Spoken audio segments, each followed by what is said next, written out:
God. Shalom, shalom, Israel. First and foremost, all praises to the Most High. Yahweh by Shema Mashiach Malak Yahweh Shai. Right after campfire, let's get Revelation chapter 7 and verse 1. Right, so we got to go into the precepts and give our people the understanding of the scriptures. Right? There's a lot of death taking place on the earth because we're living within the fourth seal. Right? So we got to go into the book of Revelation because these are the end time prophecies. Right? So let's get Revelation chapter 7 and verse 1. God, it's Revelation 7 and 1. And after these things, I saw 4 angels standing on the 4 corners of the earth. Right, so you got 4 angels standing on the 4 corners of the earth. And these angels represents death angels. Give me Proverbs chapter 17, verse 11. Right, all angels aren't so-called good angels. That's right. Right, you also have evil angels within the scriptures, man. And this is what you Christians don't understand. At all. This is what a plethora of our people can't grasp, and they can't understand these things. But these things are spiritual. Right? You got good angels and you got evil angels. And that's in Sirach chapter 33 and verse 10. The Lord created 2 and 2. You got it, brother. It's the book of Proverbs 17 and verse 11. An evil man seeketh only rebellion. An evil man seeketh only rebellion. Right? He seeks how to be a homosexual, how to commit adultery, how to smoke weed. That's rebellion against the Lord. Read on. Therefore, a cruel messenger shall be sent against him. And that cruel messenger represents a death angel. Also, let's get Psalm chapter 78 and verse 49. Right? So you have angels that was created for the purpose of death, for vengeance, for fire. You got an angel over the element of fire, an angel over the element of water. You got it, brother. It's the book of Psalms chapter 78 and verse 49. He cast upon them the fierceness of his anger, wrath, and indignation, and trouble, by sending evil angels among them. By sending what? By sending evil angels among them. And this took place in Egypt. Right? When you read about those plagues, you had actual spirits that was over those plagues. Right? The plague of frogs, lice, right? Locusts. There was actually spirits that was orchestrating these things through the power of the Most High. Right? So this is what our people have to understand. The Lord has created these spirits for vengeance. Let's also get Sirach chapter 39, verse 28. God. Right? And this all ties back into Revelation, the 7th chapter. It's the book of Sirach, chapter 39 and verse 28. There be spirits that are created for vengeance, which in their fury lay on sore strokes. It say in their fury they lay on sore strokes. Right? So you got these spirits that are angry, that are mad, that are upset. Read on. God, in the time of destruction, they pour out their force. They do what? They pour out their force. They say they pour out their force. It don't say these angels is coming back to pass out lollipops, right? And cotton candy, right? And popcorn and damn funnel cake, right? No, these angels are coming back for destruction, man. God. Or they're raised up for the purpose of destruction. And that's why the scriptures say it's a fearful thing to fall into the hands of the living power. What's that in Hebrews chapter 10 and verse 31? It calls the Lord the King of terrors in Job 18 and 14. God. Why is the Lord the King of terrors? Because he created these spirits. He created demons. Right? So when you see people talking to themselves, bugging the hell out, beating up people, right? Running down the street, just going crazy and mad and psychotic, the Lord put that evil spirit on them. Right? And even King James spoke about those evil spirits in his book he created, right? Called Demonology. See, a lot of people, they see that title and they get scared. Oh, King James was witchcraft, idolater. No, he was condemning witchcraft. He went on a plethora of witch hunts, actually put to death witches, burning them up, man. Hanging them and burning them. And that was thus saith the Lord, because what? The Lord said, thou shalt not suffer a witch to live. Right? So in that book, Demonology, King James spoke about the different spirits that are over these different affairs. And he spoke about the dangers of witchcraft and the torment that it can bring amongst man. Right? You got it, brother. Con. It says, and appease the wrath of him that made them. Right? Fire and hail and famine. It's a fire and hail and famine. Right? So there's a spirit over the element of fire. There's a spirit over hail. There's a spirit over famine. The ability to not eat and drink because there's no resources in the land. The Lord put that spirit on the land. Read on. God. And death. All these things, all these were created for vengeance. Teeth of wild beasts and scorpions, serpents, and the sword, punishing the wicked to destruction. Right. So that's it on that. And also get 2 Maccabees, the 3rd chapter. We're going to go back to Revelation. I got one precept. No, you got it, brother. Bring it out. God, I just wanted to get a quick account. Right, this is the book of Numbers, chapter 22. I'm gonna start at 20. It says, and God came unto Balaam at night and said unto him, if the men come to call thee, rise up and go with them. But yet the word which I shall say unto thee, that shalt thou do. And Balaam rose up in the morning and saddled his ass and went with the princes of Moab. And God's anger was kindled because he went. And the angel of the Lord stood in the way for an adversary against him. Now he was riding upon his ass, and his 2 servants were with him. Right, so the Lord sends angels in his anger to be an adversary against people. Right, being mad at people when they go off. Right, and he'll send them as an adversary to cut you asunder. Right, and kill you. Right, and if he didn't listen to the donkey when you keep reading this account, right, he would have got put to death by the angel. Right, just like this Assyrian camp, the angel put 185,000 men to death. Right, but that's it on that. I got a quick precept. It's Sirach chapter 18 and verse number 1. He that liveth forever created all things in general. The Lord only is righteous, and there is none other but he, who governeth the world with the palm of his hand, and all things obey his will. So even the evil spirits that's around the Most High, he's moving these different things according to his will. These evil spirits are due to the Most High's influence. This is not because Satan has his own army. He's the general of these demons. He's telling them what to do. No, the Most High, he's the king of these demons. And these demons, they fear and tremble before him, as it says in the book of James. Let me get this other quick precept in First Kings chapter 22, and I'm gonna start at verse number 19. I'm gonna start at verse 19. It says, and he said, hear thou therefore the word of the Lord. I saw the Lord sitting on his throne, and all the hosts of heaven standing by him on his left. It's like on his right hand and on his left. So you have spirits on the right hand of the Most High and spirits on the left hand. The Lord has a army, for lack of better terms, within the kingdom of heaven, and it consists of evil spirits and righteous spirits to fulfill his heavenly will. Brother got it. That's right. So we can go back to Revelation 7 chapter. God, this Revelation 7 and verse 1. And after these things, I saw 4 angels standing on the 4 corners of the earth. Again, these are death angels standing on the 4 corners of the earth. Read on. Holding the 4 winds of the earth, that the wind should not blow on the earth, nor on the sea, nor on any tree. Now these winds of the, so like when they say holding back the 4 winds of the earth, those winds represent destruction. Give me Jeremiah chapter 51 and verse 1. Quick precept on that. Wind represents destruction. Even rain, when you read Matthew the 7th chapter. So when that wind and that rain come and beat upon that house, meaning when destruction cometh, when affliction ariseth and tries your faith and beats upon that house, you got to be able to stand tall in that day. And you can only stand tall if you have a solid foundation.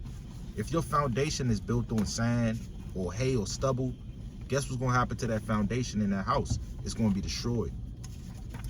Right? Whenever a hurricane comes through Florida, what does it do to those houses down there? It destroys it. Because those houses don't have a solid foundation. A manufactured home, also known as a trailer park, it doesn't have a foundation. So therefore, when wind comes and a rain and storm comes, it blow away those houses, right? So likewise with evil men of the earth, if you're not rooted in Yahweh Shai, when that wind comes or that destruction cometh, it's going to blow you away. You got it, brother. God, I got a quick precept on that as well. This is Wisdom of Solomon, chapter 4, verse 4. It says, for though they flourish in branches for a time, yet standing not fast, they shall be shaken with the wind. And through the force of winds, they shall be rooted out. The imperfect branches shall be rooted off, their fruit unprofitable, not ripe to eat, yea, meat for nothing. So like the brother was saying, that wind represents that destruction. When that destruction comes, it shakes the trees, it shakes the leaves off of it, the fruit off of it. So it's all parabolic and symbolic for destruction. Brother got it. That's right. So get Jeremiah 51:1. This is Jeremiah 51 and verse 1.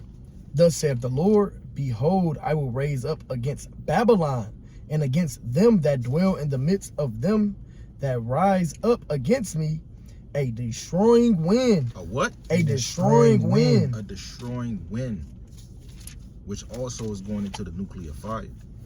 Because when these nukes hit the atmosphere, right, and it comes and drops on America, it's going, it flies in the, so to speak, it flies in the sky and then it detonates, right? And it's going to create a nuclear wind fire, right, and destroy the people of the earth, right? If you ever seen that movie Terminator 2 with Sarah O'Connor, right, when those nuclear missiles hit, it was like wind that was destroying all these buildings, like a great wind of fire, right? It's not like a lighter. You take the lighter and you just light it on fire and throw it in some clothes and it starts, you know, and it just starts going off the fire and it burns down the house. No, man. These nuclear missiles are way more complex. That's right. Right? So when they hit the atmosphere, so to speak, it's going to detonate and blow up this land. You got it, brother. Back to Revelation. Con. This Revelation 7 and verse 1 again. And after these things, I saw 4 angels standing on the 4 corners of the earth, holding the 4 winds of the earth. Holding back the destruction. Read on. That the wind should not blow on the earth, nor on the sea, nor on any tree. Meaning on any man. Because the sea, the trees, all these things represents man of the earth. Right, let's get a precept on that. Revelation 17 and 15 on the sea being personified as men. Revelation 17 and 15, he saith unto me, the waters which thou sawest, where the whore sitteth, are peoples and multitudes and nations and tongues. That's right. So the waters represents the people. Okay. Right, I believe also in Isaiah 57 and 20, if I'm not mistaken. Right? I got one in Mark. God, you can bring it out.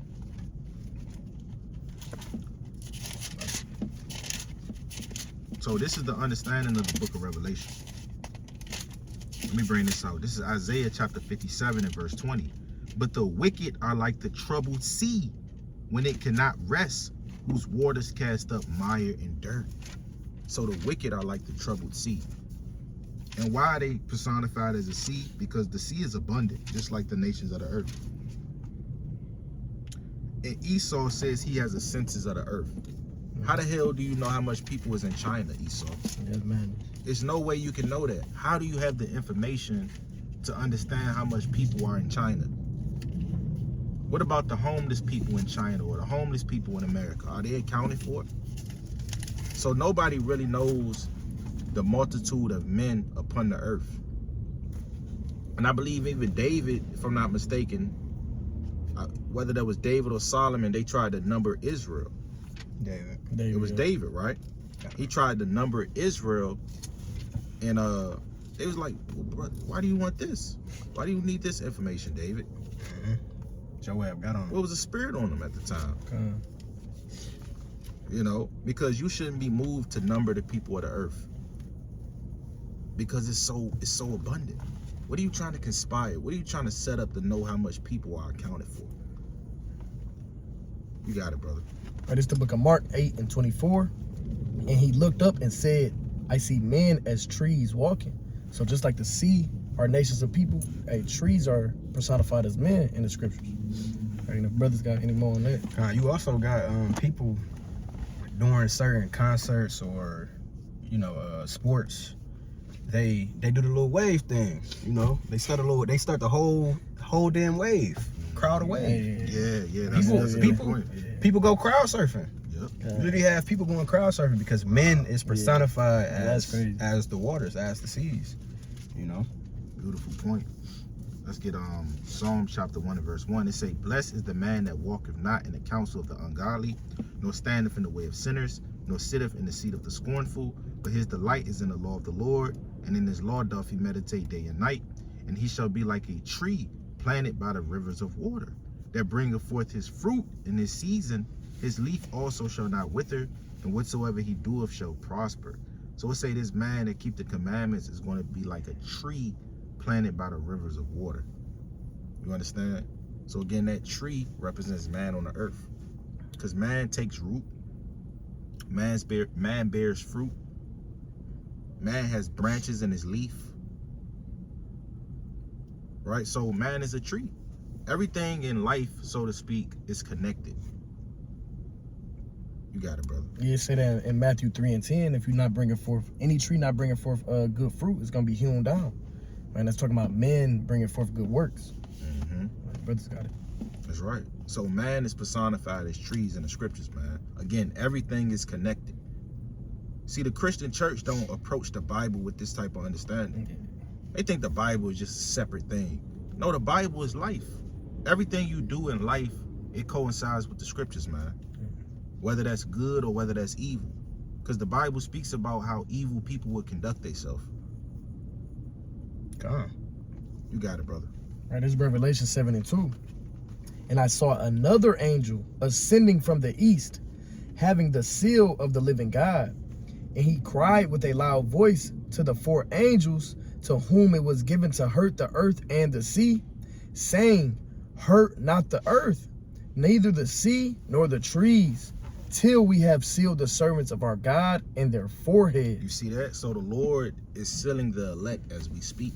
This is why the Lord has raised up the prophets, right, in these last days, which are the prophet in these last days are also the prophets of old, right? Because regeneration is a thing of the scriptures, man. Right. Or so-called reincarnation, which carnate just means to be in the flesh again, right? Not in the spirit of Hinduism or coming back as a bird or as a monkey, right? No, that's folly, man. We all come back as human beings, so to speak, right? And you come back within your respective nation. There's no Jake that was an Israelite in his past life, but now he's an Edomite. The Lord put you in the Edomite body because he forgot, right? Because he, oh man, I meant to put him in this body. Or, oh man, the Lord don't forget, man.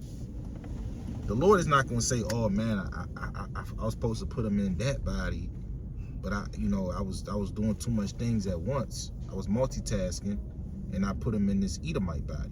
Yeah, it's madness. Right? So the point is, bring that out again, King. God. It's Revelation chapter 7 and verse 3, saying, Hurt not the earth. It say, hurt not the earth. Meaning, don't destroy the earth at this time, because we have to seal the elect. That's why nuclear missiles are not raining upon America right now, because the elect still have to be sealed. We still have more work to put in. So brothers shouldn't be sitting at home eating Fig Newtons, right? Playing with their toes, watching baddies, man. That's off.